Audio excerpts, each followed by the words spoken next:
जैसा कि मैंने अपने पिछले वीडियो में कहा था कि जब आप अपने लाइफ के, अपने बैड लक के, अपने बदनसीबी के ब्लेम को उठा करके, अपने लाइफ के असफलता के ब्लेम को उठा करके दूसरे लोगों पर डाल देते हो, बाहरी लोगों पर, बाहरी सिचुएशंस पर, गॉड पर, नसीब पर डाल देते हो अपने बदनसीबी के, अपने बैड लक के ब्लेम को, तो आपके लक का, आपके लाइफ का, आपके डिसीजंस का भी कंट्रोल उनके हाथ में चला जाता है।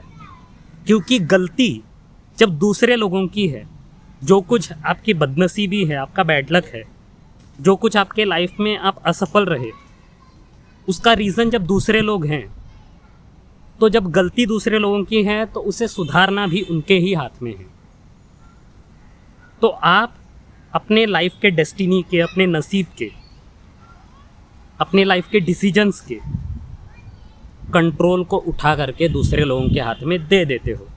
अब जब दूसरे लोग आपका साथ देंगे तभी आप अपने लाइफ में किसी काम को सक्सेसफुली कर पाओगे। दूसरे लोगों ने आपका साथ नहीं दिया तो आप अपने लाइफ में फेलियर ही रह जाओगे। नसीब ने आपका साथ दिया तभी आप किसी काम में सक्सेसफुल हो पाओगे। नसीब ने आपका साथ नहीं दिया तो आप अपने काम में असफल ही रह जाओगे। तो आपको अगर अपनी लाइफ में एवरेज, ये जो एवरेज होने की सीमा है, इस सीमा से आगे बढ़ना है, इस एवरेज होने की सीमा से आगे बढ़ना है और ऊपर उठना है, तो आपको अपने लाइफ के डायरेक्शन का, अपने लाइफ के डिसीजंस का, अपने पास्ट, प्रेजेंट, फ्यूचर के डेस्टिनी का, नसीब का कंट्रोल अपने हाथ में लेना पड़ेगा। मेरे पास्ट की जो असफलता है, मेरे प्रेजेंट की जो असफलता है, उसका रीज़न मैं खुद हूँ।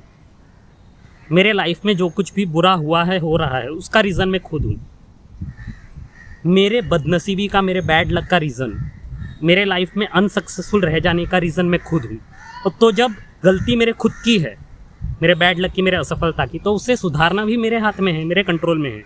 तो अब आप अपने लाइफ को खुद से इंडिपेंडेंटली डायरेक्शन दे सकते हो। आप अपने डेस्टिनी को इंडिपेंडेंटली डायरेक्शन दे सकते हो और अपने पास्ट से सीखकर, पास्ट की सीख को प्रेजेंट में अप्लाई करके, अपनी क्षमताओं का उपयोग करके, अपने ब्रेन का यूज़ करके अपने लाइफ को, अपने डिसीजंस को और अपने डेस्टिनी को एक नया डायरेक्शन दे सकते हो और अपने लिए एक नए डेस्टिनी को, नए लक को क्रिएट कर सकते हो फ्यूचर में।